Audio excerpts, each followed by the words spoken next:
Have you ever canoed down a babbling brook? No, but I have cried at a Taco Bell. Oh, same thing. Listen up, campers. It's time to buckle up, pitch a tent, and take a hike. Because Camp Counselors is a variety show. So prepare for a good old-fashioned kumbaya, Weird news, hot gossip, and scary stories around the campfire. so spooky. Is this podcast even about camping? No, but it is camp. This is Camp Counselors. Hey, happy campers. Oh my God. I just wanted to try something new for once. Hi, happy campers. Welcome back to Camp Shady Bitch. It is week 145 here at camp. And thank you so much for tuning in. I'm feeling kooky, I'm feeling creepy, and I'm feeling excited just to be back on the mics. Yeah, I'm feeling haunted and I still can't find my other Crocs. I don't know where they are. You lost, this is crazy, guys, in the middle of the move, and we love Roadway, but I'm going to say them publicly. I don't know if they lost a bag or a box of your shoes. We only have a few unopened boxes, and I was ripping through them looking for your shoes. And you're missing a lot of like good sneakers that you wore all the time, plus the Crocs. Where are they? And you know what's fun? You have these Crocs. If you're watching, these are the brown ones that have the camp charms. But if you know Jonathan, he'd wear those camo Crocs into the ground, much like I wear these orange ones. And you know what? That we can replace them, but like it's just sad. It's sad. I also don't know what else was in that box. And I think another sad thing is like, I don't know what else I'm missing. Like if I can't think of what else is in there. I know. Did I need it that Marie bad? Kondo would say, leave it. Let it go. No, my Doc Martens. Those are in there too. Oh, that's annoying. I think they're shoved in it's gotta be a box in the guest room closet. Something like that. In someone else's cabin, maybe. Oh yeah. Can everyone just check your cabins, please, today while you're listening, just to make sure that Jonathan's box isn't in your cabin? That'd be really helpful. Sandwich will be doing cabin checks between 3, 8, and 9. And I don't know how that makes sense, but do the math. Well, thank you so much for tuning in. As we're recording, we have just come back from Pittsburgh, Pennsylvania. Pittsburgh. I just want to thank everybody for coming to the Pittsburgh shows.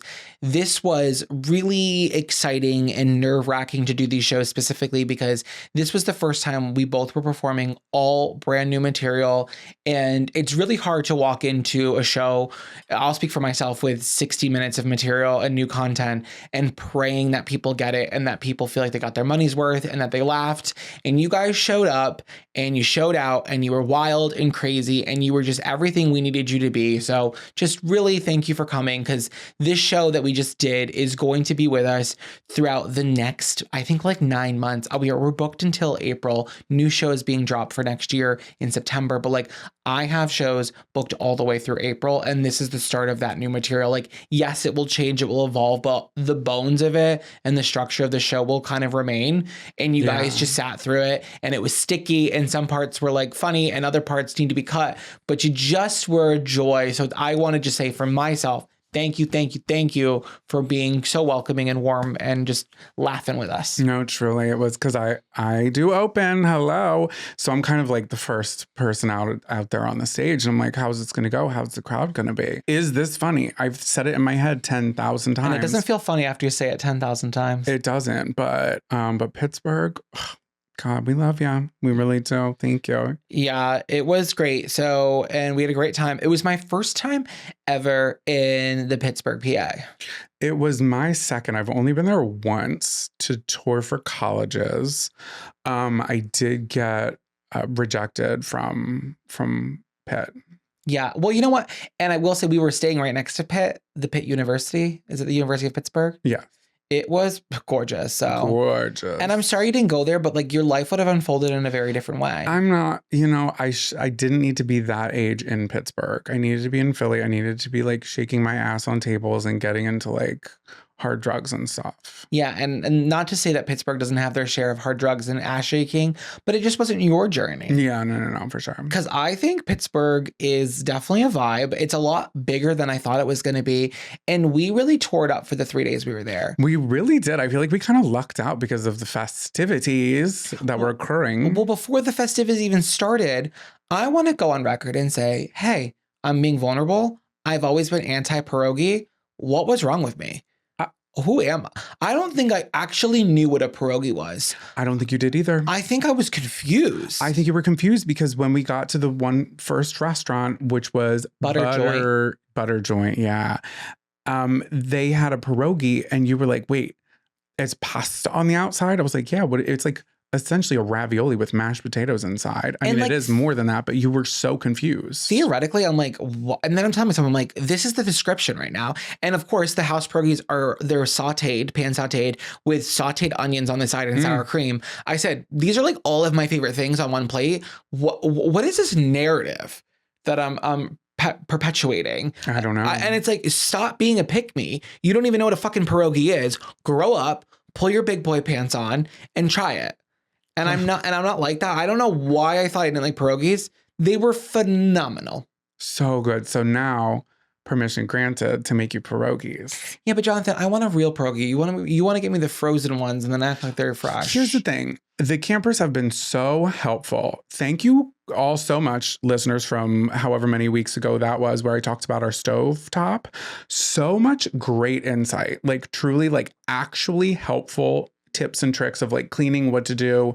Hey, if we can level up, we'll level up. But how am I supposed to get more experience if I can't chef up a pierogi for you? I did fuck up ramen noodles last night. You guys, it's bad. It's not getting much better, but practice makes perfect. You're just overcooking a lot and you got to just undercook, underbake, under saute. Well, because I don't understand why the little, not to rehash it, but the little light that's under it, it like turns off and then it comes back on and I get it. But I'm like, why don't you just like stay on one consistent like hum and bring my shit to a boil, please, today. It's confusing, but I just want to go on record and saying that Pittsburgh changed my pierogi behavior. So thank you so much for that.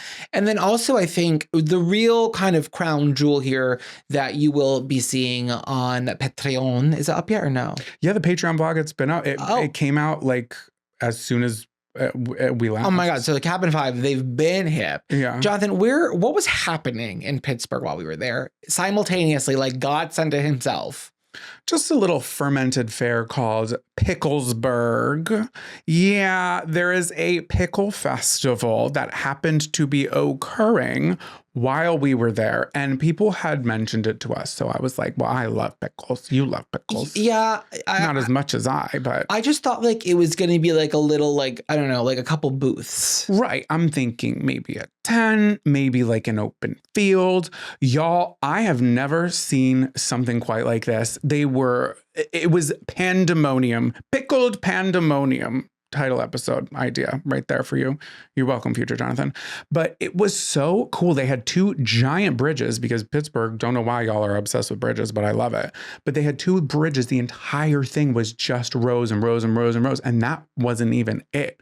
There was like a little town square that was just filled with like vendors and pickle stuff and like beanbag tosses and shit like that and pickled beer and oh my God, it was just endless. Pickles everywhere. Yeah, so basically like any food item you can think of, they have pickled flavored or pickled versions of it.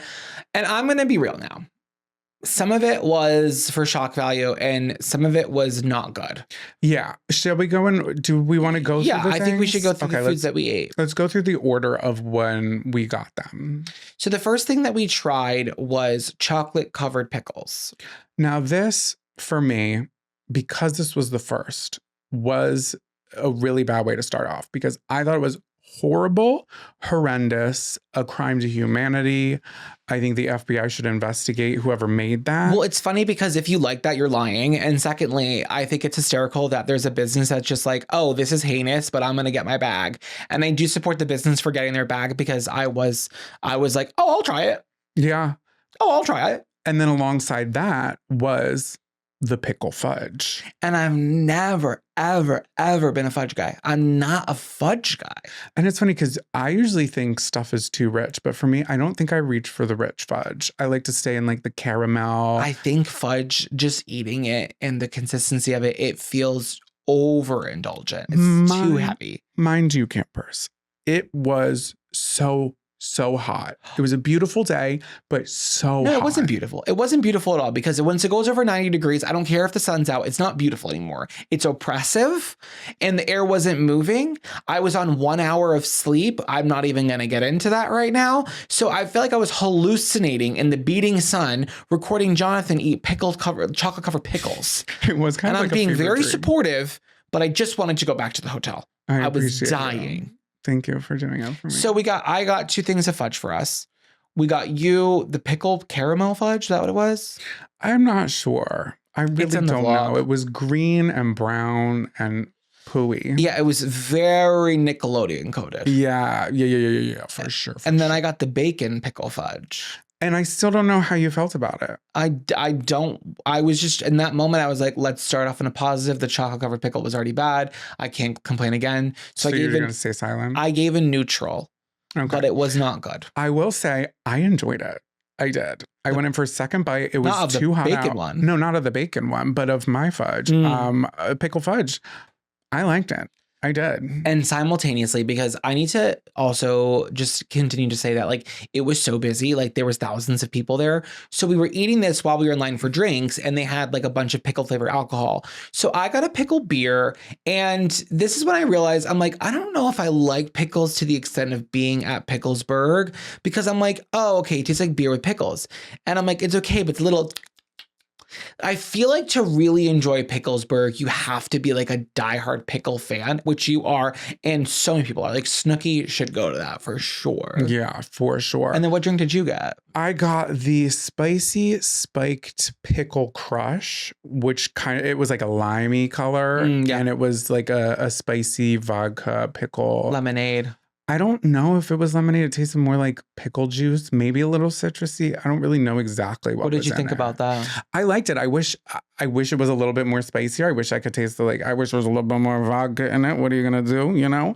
But I actually really liked it. Yeah. It was like surprisingly refreshing for a hot day. Now I should have reached for water, but who has the time? Yours, however, the hoppy, now I'm listing all the things that you got. I'm like, you did get the shit under the pickle stick here. That wasn't good, especially on a hot day. I don't like anything super hoppy on a hot day. I can't do it. Yeah, and as this is going on, there is literally a bandstand with like radio DJs screaming, and then they have like a mechanical bowl, but it's a mechanical pickle, and people are like getting thrown off of it. And I'm like, this is really a turn up party though. People were coming to drink and be rowdy all day. But then we turned a corner and we started getting some good food. And I think the area that we were in was just kind of like cursed in a way. Yeah, like honestly. Well, there was pickled crab rangoons that we didn't get because the line was too long. But then we turned a corner and I waited in line for pickled nachos. Yeah. Also during this time, like we weren't together a lot because we had to divide and conquer. That was just the only way we were going to make go to sound check. Yeah, we had to like, if we wanted to try everything, we had to like get in different lines and meet up. We would have had like maybe 2 things if we stuck together. So I waited in line for the pickled nachos and those were really good. Like a pickled infused spicy nacho cheese with just like normal tortilla chips and jalapenos. Like that was incredible. My favorite thing I ate. Yeah, that was really good. I got 2 slices of pickle pizza to meet that credit card minimum.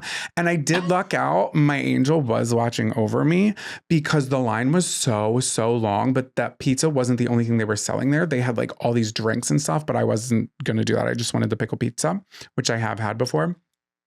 And the kind woman who ran the shop, she was selling slices only. She was walking through the line and selling slices only. But every single person in front of me wanted more than a slice. So they were like, no, we have to wait because we want a drink. She came up to me. I was like, I'll take a slice. So I didn't even have to wait in the entire line. So like the pickle gods were looking out for me. Yeah. And did you like your pickle pizza? Oh, I loved my pickle pizza. It was so good. Did you like them? I did like the pickle pizza. It was really good. Yeah. It was fun. And then we like just like went to the bridge and we walked around and it was just like chaos everywhere. But I just think like if you're from that area and you've never gone, you should. I know it's busy, but like why not? I just hate I hate that conversation. I said it before. It's like when people are like, oh, it's touristy, it's busy. It's like, God, we're not from here. Let us be tourists. You want me to go to your local library? Sorry, support the local library. You support that. I'm not from there. That's not for me. I want to go dance with somebody wearing a pickle costume while Fun 107 is spinning the wheel. Exactly. Like, so we had a really great time, but I just needed something substantial before we went on stage. And I was like, I need to eat like something like not like picking pieces of pickles. So after we left, I went to I think it's called Primanti Brothers. Yeah. It's like a known sandwich shop in Pittsburgh. It's like a big Pittsburgh staple. I know about them. Jonathan, I know that you weren't able to get a veggie burger, but like at the end of the day, like, can I just talk about what I got? No, you can talk about what you got, but I'm just saying, like, take it off the menu. Okay, well, no, explain why you're upset, because now I can't tell my story. The three things that I ordered from here was like, because I don't eat meat, for those who don't know, but the three things that I ordered that were on the board, I'm so understanding after the first like 2 strikes, but strike 3, and I'm like, I'm going to Noodles and Company to eat the most lamest mac and cheese that I've ever had in my entire life. Like, I'm out. I had to walk away. So I don't fuck with them. So that's my stance on that. Okay, well, back to my positive review of Primanti Brothers. I'm sorry that you just eat. Hey, Jonathan, try chicken for once. How about that? Try beef. You want to clean up my puke? Yeah, we'll start bringing you back into it. Okay, we get it, but we also just spent the last 2 hours eating pickle things that I didn't like. So God forbid I get to pick something I want. Tell the campers I didn't complain. No, you didn't. I was complaining because it smelled like oil in there. It did, and then I wouldn't come back over. I was like, I'm staying in the AC. You know what was happening that when you weren't there? What? So this was I'm just gonna say the location, because I think if you're from Pittsburgh, you probably care. This was the one next to Pitt. So they have like, it's very narrow and tiny in there, and they have upstairs seating, like up this like narrow staircase. It feels like it was made in the 1940s, and there's a bunch of like kids running it. And I say kids because I'm 30 now, and everyone that's under 25 is a kid to me at this point. So there's a bunch of kids working, and they're doing a great job. They're hustling, they're taking orders, they're delivering food. And there was this one guy in a beanie, and I always think people who are wearing beanies in a restaurant in the middle of summer who are working are performative. You're trying to go for a vibe. Like, I know your hair is wet under there because I'm sweating standing here. Like, there's no way you're not running from the griddle up the staircase without sweat under that beanie. What are you hiding? So I was annoyed with this guy, and he doesn't even know I exist, but I'm just like, I'm judging because that's me. And then I felt bad because guess what happened? Did he fall down? No, he fell up.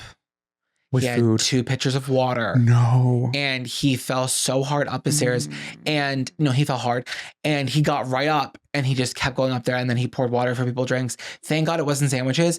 But I've also never worked in a restaurant where you've had to do a lot of stairs. I've done like step ups, but never like up staircases. And I do think that is insane. So if you're at a restaurant and your server is going up more than 2 steps, 5% more on that, already 20%. That tap, you have because to. That's insane. But I waited in line for the roast beef, and it was good. So a big thing in Pittsburgh, if you're not aware, they love to put fries and everything. They put it on their salads, they put it in their sandwiches. And this was a mile-high sandwich of like, it was like, I think it was roast beef or corned beef. And then it had like cheese, French fries, tomatoes, really good lettuce. And I know that sounds weird, but like, as a sandwich connoisseur, campers will get this.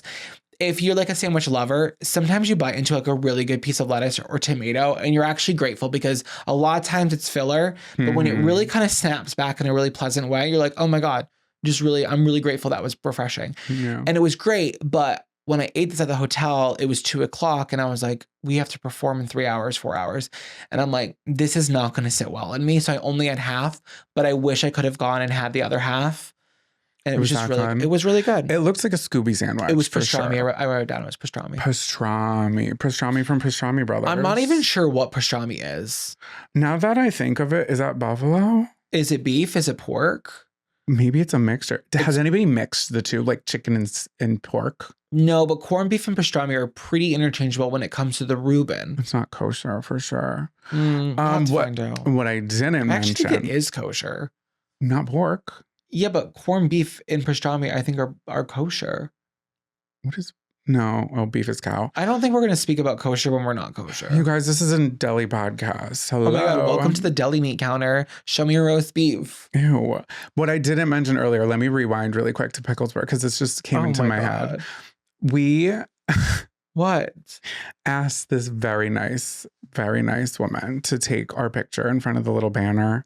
And what I was going to do to be silly, Zach pressed record because we were going to get a video clip for the podcast and for Patreon. I was going to chug the nasty, nasty beer. So I start chugging. It's dripping down my face. Warm at that point. It was warm. I was really going through it just because I had to go through it. I'm really like, thank you. I'm like burping. I'm so bloated. It's like, oh my God, it's disgusting. And she goes, wait, I wasn't recording. She ended the recording that I did, which I guess was my fault. I should have just given to her and trusted her. Yeah, but I said it was already recording. And I can't be mad because she felt bad. But I was like, I was irked because I was bloated. And she was like, one more time. I was like, are you kidding me? And we're already standing in front of like, we're standing in front of like 50 people. No, I don't think I finished beer. I think I had like 2 gulps left, but I was like going to throw up. So I had to pass on that. So wherever she is out there. Way to end on the high, Jonathan. We love that. Wherever she is out there, I hope you're having the best day ever. Camp counselors will be right back after these short messages. This episode is sponsored in part by Boll Branch. Campers, if you're like me, you know all too well that feeling when you crawl into bed, but your brain decides, hey, it's a great time to review your entire to-do list. What you didn't get done today, tomorrow's early alarm, that email you forgot to send 2 days ago. Yeah. However, Boll Branch sheets have completely changed how I wind down at night. The second I slide into bed, there is a softness that just melts my whole body. It's like my sheets are telling my mind, quiet now, sweet overworked Aquarius, not tonight. Boll Branch signature sheets are made from the finest 100% organic cotton. They are incredibly soft and get softer with every wash. I used to think all bed sheets were the same, but then we got Boll Branch. It is like top tier paradise resort bedding, and I know they're a sponsor of this show, but campers, I am telling you, it is such a luxurious way to end your day. Zachariah and I love these sheets. Get the best savings of the season during Boll Branch's annual summer event. Get 20% off plus free shipping on your first set of sheets at bollandbranch.com/camp. That's BOLLAND branch.com/camp to save 20% and unlock free shipping. Limited time only, exclusions apply. And now, back to the show. Attention campers, please meet at the old flagpole under the tall pine for morning announcements. Welcome back to Morning Announcements, campers. This is the part of the show where we share news articles with you that you might have missed that we want you to spread like wildfire. Jonathan, what's your article? You seem excited. Campers. Remember 2 episodes ago, maybe 3, maybe 1, I don't even know at this point, when I covered the story about swamp crotch at TSA? Yes.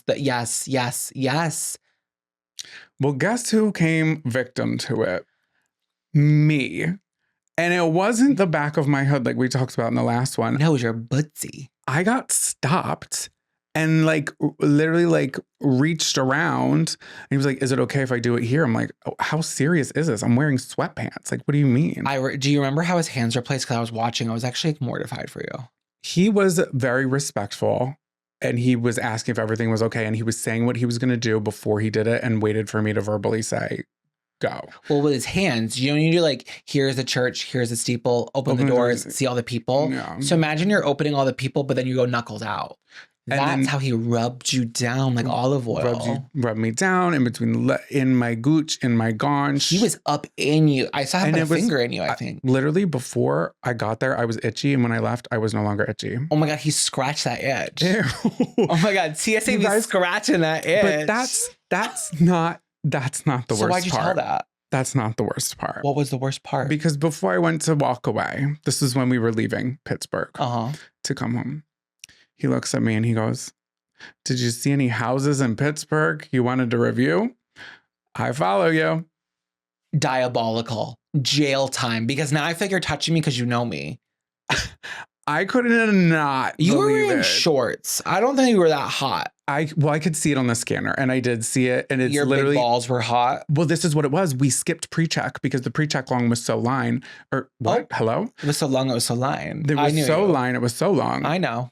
we went to OG flavor of TSA original flavor. We did go, to basic. So I'm like, shoes off. My toes are crunching on the ground. I'm like, it feels good to be like naked in an airport again. I know. Let's bring back to tradition. And that's when I think they just weren't used to my body type. Oh, yeah, because your body is so used to pre-check scanners. Yeah. They had never seen something so voluptuous. Yeah. That's so true. Oh my God, I can't believe you scratched your itch. I was, and he did not see, like, I always forget that, like, burly straight so I don't know men, why you're saying, like, you don't know if he was straight. You don't know if he was straight. You don't know. Yeah, just because he didn't go, maybe not anymore. Hey, chica. Just because he didn't say hey, chica to you doesn't mean he wasn't gay. Oh, he just texted me. Okay, campers. So that wasn't even your story. That wasn't my story. No, I just had like a thing at the top. Okay, so this is my story. You guys, we've got our finger on the pulse when it comes to monkeying around, okay? Because once again, we have a chimpanzee story for ye. Oh my God, don't tell that chimpanzee queen. Who? Tanya Harding? No, but she looks like her. She gets Tanya her. something. It was not Tanya Harding. That's the girl with the axe. No, that's Lizzie Borden. Okay, Lizzie Borden, Tanya Harding, and the chimp crazy women are all in a bar. One of them says. Now that's a podcast I could get into. Me too. Okay, so this article, campers. Stop. Literally. Seriously, so all of you stop. Disrespect. This article is coming from CBC. Okay, Canada. Yeah, they radio. Love it up there. They love chimps. Sheena Goodyear of the Dyer family. Of Sheena Shea dynasty. She's good as gold. And the title of this is Chimps Are Sticking Grass and Sticks in Their Butts, seemingly as a fashion trend. So I'm clicked. We talked about this with fashion trends. You talked about the first half, but baby, that one is out. It's only half the story. No, literally. Oh my God, well, the fashion cycle just continues to change. It really does. And it's funny because they don't have any point of reference. Because in America, or not in America, for humans, we have Vogue. We have like, social media. Yeah. They're not in a zoo. They're just being observed in the wilds. They said, oh my God, I actually have the best idea ever. Yeah. Cool off the crotch. Somebody out there must have heard Anna Wintour step down. Okay? An anal Wintour for them. Anal Wintour. Clever girl. Okay, so a group of chimpanzees in Zambia have resurrected an old-fashioned trend with a surprising new twist. Oh my God, this is like bringing back like the cycle. This is the cycle. This is so cool. This is America's Next Top Chimpanzee Cycle 1. Okay. 15 years after a female chimpanzee named Julie first stuck a blade of grass in her ear and started a new hot craze among her cohort at the Chimfunjin Wildlife Orphanage. Oh, they're orphans. Okay, so orphans of fashion. Fashion ape orphans. Fashion chimp orphans. So was that was the one that you covered, was when you talked about when they put the thing in their ear? No, I covered something else because I remember the whales put dead salmons on their heads for hats. And that was silly. And chimps used to do that as well. Chimps are the fashion influencers of the animal kingdom for sure. Did you cover the story where they were putting it in their butt? No, this is a new article. This seems fresh to me. No, this is like, hello, hot alert. Vogue hasn't even covered it yet, okay? Okay, so now they're doing something similar, right? And her name is Julie. She's like the queen bee. She is the Anna Wintour. So we were really shocked that this had happened. Said one of the chimps. We woke up with that banana and we said, oh my God, life will never be the same. It's like those AI vlogs of like the monkeys. Those are so funny. Okay. Jake Brooker, a psychologist and great apes researcher at Durham University in England, told As It Happens host, not even going to pronounce it. Sorry, babes. We were even more shocked that they were doing their own spin on this by inserting grass and sticks into different orifices. The chimps, he said, have been putting blades of grass and sticks in their ears for simply no apparent reason. So this article then goes on and on to talk about how they were doing this study and there were two leaders. And it was Jamie and, let me see what the other one is. Oh, Jamie and Juma. So they're like the original influencers and they're getting up there in the years. And every now and then they just like decide to do something else. And everybody else decides to monkey around as well. And they just start to do the same thing. Trendsetters, truly. Jamie so and Jumba. Jamie had to get her itch scratched. And she said, I'm going to put some grass and a stick in my asshole. Yeah. And she's like, you know what? You're going to love it. or you're going to hate it. But either way, fashion is polarizing. And then all the freshmen followed in suit. And it's like the Nature's the boo-boo. Nature's the boo-boo. Missy Elliott passed that out, just like boom, boom, boom, boom, boom, boom, boom. Like God, walking down the hallway with like a snail trail out their asshole. Yeah, she's like, I'm itchy, but I'll make it fashion. Okay, so then they go into like a bunch of other boring stuff that I'm not gonna. Yeah, who cares? They're really filling in the word count. Okay, but here's the part that you were talking about. They're talking about, okay, wearing salmon on their heads, chimpanzees were in the 70s. That fell out of style in the 70s. Oh, I thought the whales were doing that. The chimpanzees didn't have access to salmon. Where the fuck were they? Alaska? They can get to, what are you talking? They can walk to a river. There wasn't. Where are they drinking honey, water? It wasn't a salmon. Honey, There's no salmon in Nambia. I'll tell you that much. Okay, well, regardless, the grass in the ears happened to be another thing that they were doing. And it seems like in their research, every 40 years, even in Animal Kingdom, the fashion trend seems to recycle itself. That's so funny. Like, we can't, what else can we do with Nature's Labubu? Put it back in the ear, put it up in the ass. I want to see them making toe rings. And the last thing I will quote about this guy, please. He says that is not the most surprising behavior he's observed in chimpanzees, he said. That remains for a linked article, which I did not read, which was when he happened upon two male chimpanzees engaging in post-conflict fellatio. Yeah, you gotta get that energy out. You gotta reset. So love to hear it. Love to see that the fashion world is always on its head. Yeah, chimp crazy. Tanya, what the hell was her name? It's gonna, I gotta scratch that itch. I could Google it. Go to TSA if you get that itch. Okay, so what have you got for us over there? Well, this is breaking news. This comes from the BBC by Dan Hunt and Addie Dainman. The article title is Experiment Finds Yogurt Can Lower House Temperature. I know for all of those hot campers out there, take the AC out and put the yogurt on. This is hard-hitting news. Oh, wait. It's giving Carrie and Miranda. I thought it was the house yogurt. Oh my God, from and just like that. Yeah. Okay. So people across the UK would have had their windows open and fans on, trying to keep cool in the midst of the third heat wave of the summer. So it's really hot in the UK right now. So, but there would have likely have been few trying out one university lecturer's alternative method to lower the temperature in the building. So Dr. Ben Roberts, a senior lecturer in healthy buildings at Loughborough University. Now this all sounds like a lie. Said applying yogurt to the outside of windows could lower the temperature by up to 3.5 degrees Celsius.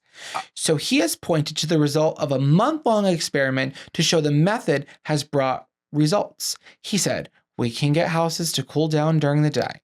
That's a real problem for a lot of people. So we've started, we can't get houses to cool down. They're trying to avoid heat stroke." So he's like, that's a real problem for a lot of people. So we've started to look at shading solutions, stopping sun getting into your house during the day. So in May, Dr. Roberts and PhD student Nilo Carmen conducted an experiment on two identical test houses by putting yogurt on the windows of one but not the other. So the experiment found that the indoor temperature of the house with yogurt on the windows was an average of 0.6 degrees cooler, but up to a maximum of 3.5 degrees cooler when it was hot and sunny. So according to Dr. Roberts, the yogurt forms a thin film on the window itself and reflects some of the incoming solar radiation as it cools. I thought this was going to be like an intake thing, like eat yogurt and it'll regulate your body temp. Yep. No, he wants you to get outside with a paintbrush, get your boots dirty, get your yogurt on the brush, and start painting. I have more input, but I'm going to wait till you finish because I feel like I'll cover it. Everyone's worried about the smell. That's the elephant in the room. That's the blade of grass in the ass. So, and he said, don't try me right now. He brought it up real early in the article. He said, you should pipe down back there. Because he said, the yogurt smells for 30 seconds. Okay, timer on. Timer on. Yeah, you didn't say timer on. I need to go to his house and see if he's nose blind. He said 30 seconds when drying, but then as soon as it dries, the smell disappears. So the rest of it's kind of boring. I just am laughing and loving that people in the UK are considering putting yogurt on the windows. Okay, wait, did they not explain what what particular about yogurt? Is it the enzymes? No, Is it the it's the fruit on the bottom? It's the film on the window that is reflecting the sunlight back. So could you not use Mod Podge? That wouldn't smell. That would dry. Well, I think he was thinking accessibility. Everyone has a local yogurt guy. I do. I'm trying to think of what else we could use. Jonathan, you're not Tissue a doctor paper. and you don't work for the Healthy University of Loughborough. Also, that seems really like a lot because it's going to get caked on your window. How easy is it to like scrape off? That's the next question. Also, 0.3 degrees, but like 3 degrees maximum of a difference. That seems, what is he fundraising for? Was he sponsored? Is this Dr. Danimals? Zoe, it's sponsored by Yoplait. Dr. Zoe DeGrusa, she wanted to know, hey, it's not your everyday hack. I would say, but anything you can do to put on the outside of windows is going to benefit the stopping of sunlight coming in and heating up the internal environment. So you know what? I always wonder people's like, I don't know, motives here. Were you just trying to get a click? Because you got one. No, literally, and we are talking about it, and I'm not mad because it is kooky and crazy and why like not tapioca? silly. Yeah, why not? What's rice pudding? Are you crazy? Well, the pearls from the tapioca would cast some sort of illusion on the inside of the house, like a rainbow. Oh, and then you know what else? You could, like, if it was the rice pudding, you could look at its shadows and it would be like a clock. Like you would be able to tell the time from the floor. Nature's sundial is rice pudding. I'm just confused. I'm not convinced. I'm willing to try it, but I am apprehensive. So campers will be dropping off a quart of Greek yogurt at all of your cabins and removing all of your air conditioners. You don't need them. That's up for you. You don't need them. That's not for you. And don't ask Sandwich to help, okay? He can't get on the step stool. He's having issues with his gout. Activia. Grab your bug juice and bear spray, campers. It's time to pack it up and take a hike. Welcome back to Take a Hike. This is the part of the show where we bitch a little bit more. I feel like I've been bitching quite frequently. You bitch nonstop, you big bitch. I can't help it. But we're going to tell something to pack it up and take a hike. So what am I telling to take a hike? I'm shocked I haven't done this before, but it is bars that have adult Jenga. What is your problem with whimsy and fun lately? Like, you're in a negative headspace and I'm going to let you do what you got to do. But what the fuck did Jenga ever do to you? First off, it's always absolutely ginormous. It's usually at an outdoor space, sometimes an indoor space. But the Jenga blocks, hey, they don't need to be the size of a tissue box, okay? I think it's fun. Everybody's going around the table, pulling their thing. Everybody's drunk already. I just walked into the bar, so I need a drink. And I don't need to hear the sound of 10,000 pounds of wood crashing on the floor. It's screaming, we want attention, you know. I'm all for a game. Connect 4. That can be fun. I think you're using your sensory issues to ruin people's fun. And that, hey, maybe it's my sensory issue. So why don't you put your headphones on and sip your beer? Okay, well, why don't they try getting attention a different way, like being hot? That's true. Honestly, we all should just try to be hotter. Like, I think we should all make that our mission this year. Okay, and let's just say I got into it. Devil's advocate here? Play it. Devi's Addy. Play your card. I'm 4 drinks in, 5 drinks in. Now you're wasted. No, now I'm wasted. And I'm like, I want to play Jenga. So I'm playing Jenga with Lizzie Borden. Okay, Tanya Harding and Chimp Tanya. Yeah, and Julia the Chimp. And I'm wasted. And oh my God, I pull out the thing and it all crashes on the floor. It was really, really loud. Some parts were scary, but that's okay. But now, that was fun while it lasted. Now I have to fucking pick it up. Well, you can save time by putting a Jenga block up your assholes. A fashion statement. No, and then it's like either that or you go to play for the first time and the last people just like didn't set it up for you. So you have to clean up their mess. It's just, I think there are other games that are fun to play. Because if I walk into a bar and there's like games, so maybe I would your love take a hike that. really is that you want you're out with the old and with the new now for bar games. We got to start bringing new bar games in. Because you're right. It's an oversaturated market of large adult Jenga at these bars. And we want something fresh. Yeah. And that's that on that. Like cornhole, that's nice. Hire a man in the corner who has that like little pond where it's circulating and we pick up the ducks to match the colors. That could be fun, but I do think that's a scam. Well, I don't care if it's a scam. I think they can change the color with drunk. I like to be scammed when I'm drunk. Change the color with a clicker. No. Yeah, I think they can do that. You watched one movie. I did. What was it, Adventureland? Carnival. Adventureland. Oh my God, that's a throwback. Such a good movie with Kristen. With Kirsten. Is it Kristen? Yeah, Kristen Stewart and Is Jesse it Kristen or Eisenberg. Kristen Stewart? Kristen Stewart. I was just being crispy. Crispy Kristen. Well, that's what I'm telling to take a hike. I liked it. I didn't like it, but I liked it. Why don't they do? Never mind. Let's say it. Drunk laser tag, but it's a lawsuit. No. I'll sign a waiver. I'm signing the waiver.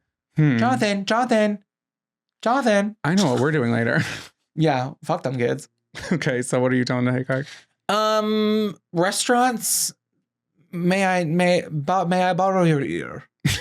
May you lend me a hand? Wendy's like, the fuck you want now, bitch? Oh, Wendy? Wendy? She's on a restaurant. Fast food's first lady? Wendy is so garbage. I'm over her. I actually can't even. That's a separate episode. Write that down. Shelf it. Shelf Wendy, because I got beef with that bitch right now. Oh my God, we beef it. Rest in grease. Okay, so my take a hike is for restaurants who have not figured out with their hors d'oeuvres the perfect chip to dip ratio. I am having too many dips lately with not enough chip, or too many chip with not enough dip. Figure it out. I paid $15 and I'm a big dipper, okay? But when you give me a spinach artichoke dip with 6 pieces of dry pita and some vegetable crudité, and I finish it and I still got half of it, and I'm a big dipper, I don't want to be put in a position where I have to ask for more pita. If you're that broke, add $2 more onto the thing and give me the correct portion. Mm-hmm. Okay, I don't want to be asking. Just figure, have you not tried the recipe? Have you not completed your appetizer menu? You need to sit down every single day as the owner and say, I'm going to eat this from start to finish. And I'm going to test it and say, as a consumer, would I appreciate this? Because I don't think that's right. And it's not just one restaurant. It happened once in Pittsburgh. I'm not going to say where. It was not enough chip. I had too much dip. And I like the dip. And then I'm eating it with a spoon. Mm-hmm. Spinach artichoke dip is like kind of phenomenal. So I was going to say that one of the restaurants that I found really did it, and it's not even going to be useful. Maybe I'll put it on this. I'll put it on the screen here. They did it right. Was Alfred's Alley? What was that called? It's that the alleyway. Australian restaurant in the weird alley in New York City. It's in Soho. Manhattan. It's called Freeman's Alley. They figured it out. If you ever find yourself, go to Freeman's. Tell them that we sent you. Oh, that was wait. No, it was good. That was angelic. Good. Whoa! But see, that was a hard note to hit, and you hit it right. Thank you. Because I had joy in my heart for the first time, and during this segment, can you believe? I know, to find joy in this segment is always a treat. I love the artichoke dip. Spinach artichoke dip is really good, and they do it right at Freeman's. They have so many pieces of little crostini that you're really kind of like you never even finish it because it's just so overwhelmingly. But you're right. It's like the same thing as the pasta to pasta sauce conundrum, which when I had that as my take a hike many moon ago, it was probably like 3 years at this point. Someone said 1 box of pasta equals 1 jar of sauce. And I say, that's wrong. No one I don't ever want to come to your house for dinner. No. Because it's going to be so dry, so sad, and it's just going to be the worst dinner I ever had. Pasta is much like rice, where she's drinking, she's thirsty, she's absorbing, she needs more. But back to my take a hike. I just need restaurants to really lock in, because you have a good product, but you're presenting it in a sloppy, lazy, boring way. And I just need them to, I don't need it to be a perfect ending. That's always the goal, right? Perfection. We should be striving for it, right? But let's get a little bit higher than C- here. Let's aim for a B. I think Mom's never mad at a B. I think too, sometimes they're really banking on you just dipping it and not scooping it, and I don't like that. An artichoke dip is a scoop. I know. I think they're just like seeing, like, you dip it in there and you see what holds on to that bread. I'm craving a chimichanga, and it actually just came out of me. I had to say it. Well, we're gonna have to get to a chimichanga. Well, we still got in the mess hall. We still got half a show. Let's get to the next segment. After this episode, meet us in the mess hall for a plate of 1 chimichanga. You all have to fight for it. Split it. Do you think the new counselor likes the top bunk or the bottom bunk? Over. Either way, I'm giving them my boondoggle keychain. Over. Welcome back to Camper Crush of the Week. I already feel like we're entering this one a little later than usual. Yeah, that was bizarre and strange. I think we needed it because there's just like there's been power. There's power in this episode. This episode has palpable power. Palpable for sure. So put that chimichanga up your asshole as a fashion statement, and let's get into our crushes of the week. Who is being celebrated for excellence, joy, love, and support? Jonathan, who you giving your gold medal to this week? Well, I want to say that the first note that I have under this section here on my clipboard, it says, What? Zach should do pierogies. Oh, for my crush of the week. Well, didn't mean to. No, you didn't. We talked about it earlier, but I did make that note. Zach should do pierogies. Yeah. Okay, so my camp crush is a person I didn't know existed. We all know her. We've all heard of her. You didn't know you needed it? And I didn't know I needed this. Because my camp crush, and God, I really didn't do deep research. So if she's canceled and we have another, who was that race car driver ass? Oh my God. What was her name? She literally follows me too. GoDaddy Queen. Yeah, who was that GoDaddy girl? Who we Danica Patrick. Yeah, she's like a big Trump. We're not. Danimals Patrick. No, we talked about her, and then shortly after, all the campers were like, and I'm like, hey, we didn't know. It's okay. They knew we didn't know, and they'll always check us. Okay, because we check you. We check you every Monday on Trail Mix. So let's remember that in this moment, as I'm saying this, I didn't deep dive research. Okay. My camp crush goes out to Mrs. Fields. Mrs. Fields of the Cookie Dynasty, bitch. You ever freaking heard of her? Have you been to a mall? Yeah, but you know what I will say? I didn't ever see them in malls on the East Coast. But I'm very well aware of who she is outside of the mall, but I never saw like actual satellite campuses. I've never seen them outside of a mall. I've seen them in little packages, like little bags. So you've never like seen a storefront? We saw a storefront when we were in Pennsylvania. Yeah. Yeah, they were big over there. Maybe they're just not over here. Do we not have them in the malls now? Campers, do you know who Mrs. Fields is? Now I'm scared. She's the cookie queen. She's the cookie queen, of course. And I thought she was fictional, like Otis Spunkmeyer. No, he's a real person. We'll have to research that. But like Snoopy, I don't know. I just thought it was like a character, you know? Somebody like the face of something. Nope, he's real. Shit, I'm not doing well. Who's not a real? Wendy is real. Ronald. That's a clown. Okay. You guys get what I'm saying. But Mrs. Fields, I found her Instagram.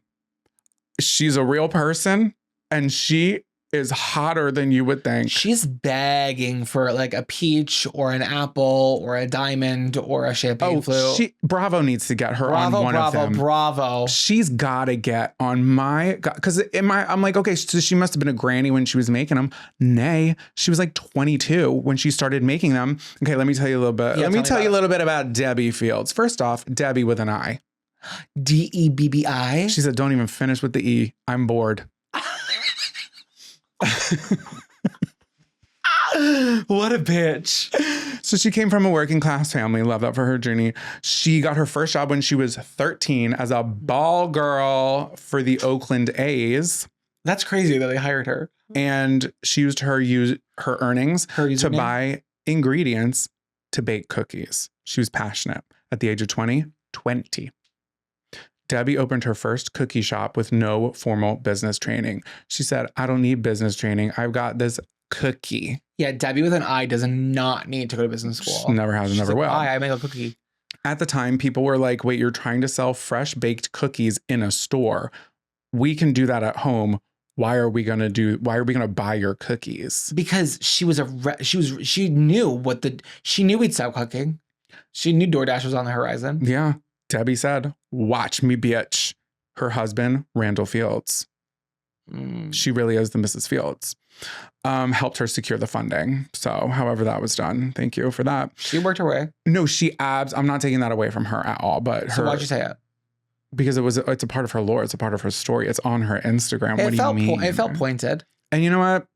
I didn't mean it to come out that way. Yeah, no, it felt something though. I felt a sting. We're supporting women and she is my crush of the week. Let me clarify. Let's keep it positive. I apologize for my pointed tone. Apologize to Debbie with an I, please. By the mid 1980s, there were hundreds of locations, especially in malls. Debbie Fields sold her stake in the company in the early 90s. She was like, I'm out. I'm getting my bag. I'm donezo. So the brand has changed hands several times. They did go through bankruptcy and revamps, but she was done. She saw the death of the mall. She said, oh, this is a No. mall thing, and I'm getting out before the malls die. I want my money at the top of my prime. And it could have maybe that's what it was. But I did find her Instagram, and she and her friend dressed up as each other. Mrs. Fields dressed up as a gold digger, and her friend dressed up as Mrs. Fields. And they both look phenomenal. And I hope that's not problematic. Guys, please have grace. Thank you. I want to see what she looks like real quick. Are you looking her up? Yeah, Mrs. Fields, real. I think Yeah, no, she's linked it. gorgeous. I know. I know. I can't believe she's it. fab. She's definitely fab, and I just like love this journey, and I want to know more about her. Her daughter just got married or Did you graduated. congrats? No, I should I reach out? She reminds me of like almost like she gives Hilton vibes. no, she gives like Winona Judd. Well, I'm not too sure who that is. Well, someone will get that reference. Thank you for sharing. You're welcome. Thank you, Debbie, with an I. That's it from me. My crush of the week goes out to a feeling, and it's a feeling of entitlement that you can only really understand if you're reading publicly. Is it ticklish? No, my crush of the week is reading publicly. Reading in public, being better than everybody else in the room. You're on your phone. I'm reading a novel. How's Instagram looking? I'm on chapter 15 of a book that's bigger than your fucking brain. I'm on a plane. You're playing Candy Crush. I'm reading publicly. I'm better than you. I can't. That's the feeling. And as someone who's not actually a real reader, and I read really kind of like passively in between things, and I'm reading a book right now, so I'm making it everybody's problem. Everybody has to see me, because I do like that feeling that only a public reader really understands. Because when I see someone on the subway reading, hot. Reading at a coffee shop, hot. Anyone can go on their phone. But to read, oh, that's sexy. Wow. That's my crush. I love that. Well, what did you think of me when I was reading off my phone? Because you wouldn't, had you not known. No one you were knew. sitting next to me. Because if people don't know, it doesn't matter. Well, that's because, oh my God, I'm about to finish like my third book in the past like now month. you're bragging. Now you're just say you're bragging. No, I'm not bragging because I don't love the Kindle app, especially when it's on my phone. And I said this time around, as we travel, I'm not packing my Kindle because I hardly use it. And then I needed it. So I'd use the app on my phone to read the book, because a lot of the places at the airport, the books, I'm like, what is this? I know. I miss the New York City airports. They're so much better. Yeah, but we have been to a couple that have had like good books and bookstores. Yeah, but Coming out of Pittsburgh, they had a bookstore. That's true. That's true. Yeah. Well, I just love the idea of public reading, and that's just my crush of the week. What song's been stuck in your head all week? Welcome to Camp Songs. Welcome back, campers, to Camp Songs. What song has been stuck in your head all week? I'll let you know. But first, Jonathan will let you know what song has been stuck in his head all week.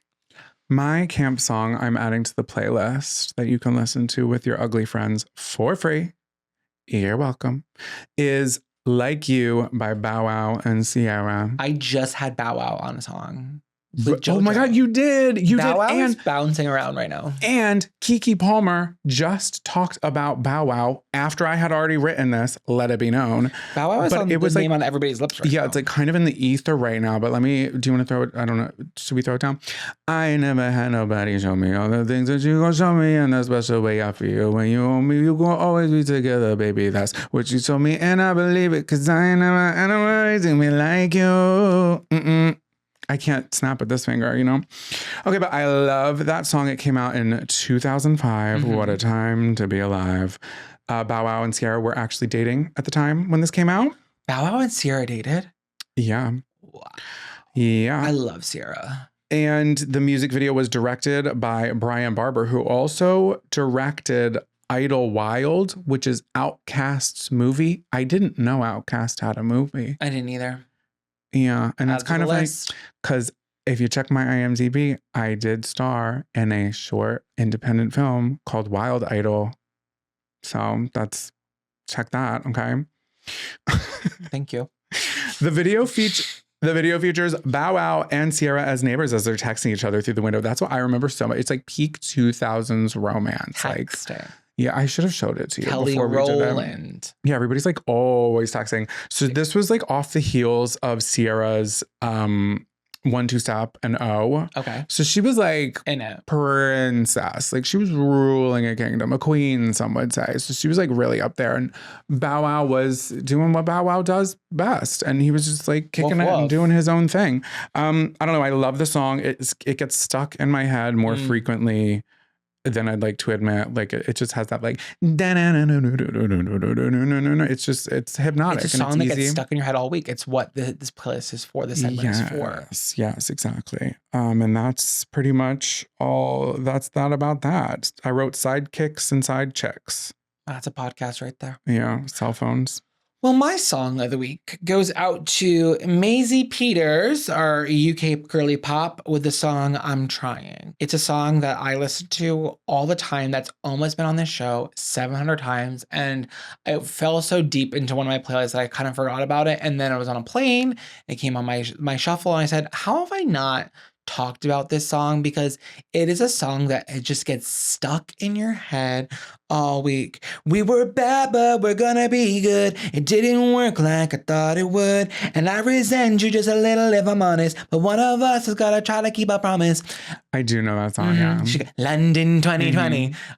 She crams in about 8,000 words into this song. Her word count is insane. Literally between yours and Bow Wow, like that's 4 chapters. Yeah, these two songs, it's like as many words as you could possibly get into a song. Vocab heavy, babes. Yeah, this one's very clever.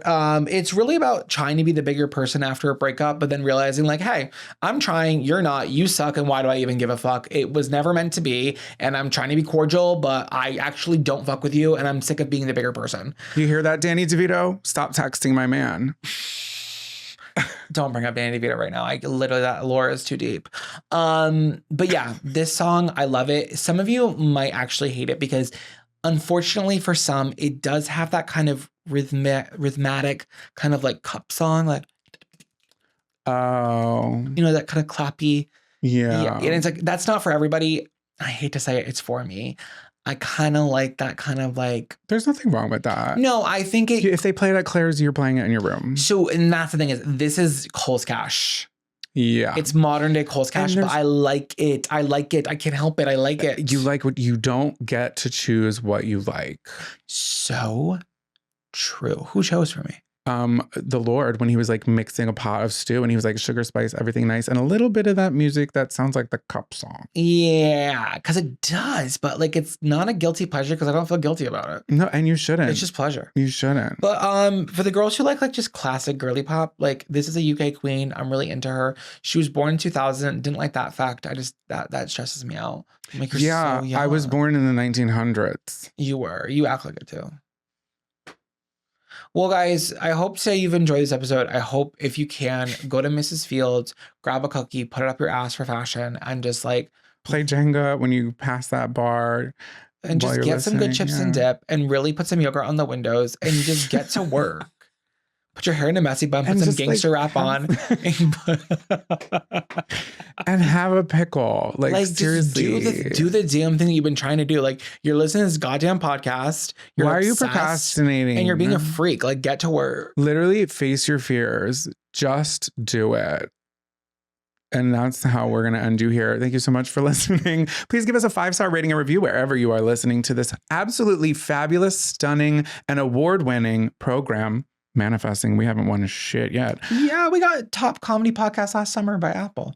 Oh, we did. That's an award. Oh my God. It's a plaque. No. Apple will take it back. Put us up again for August.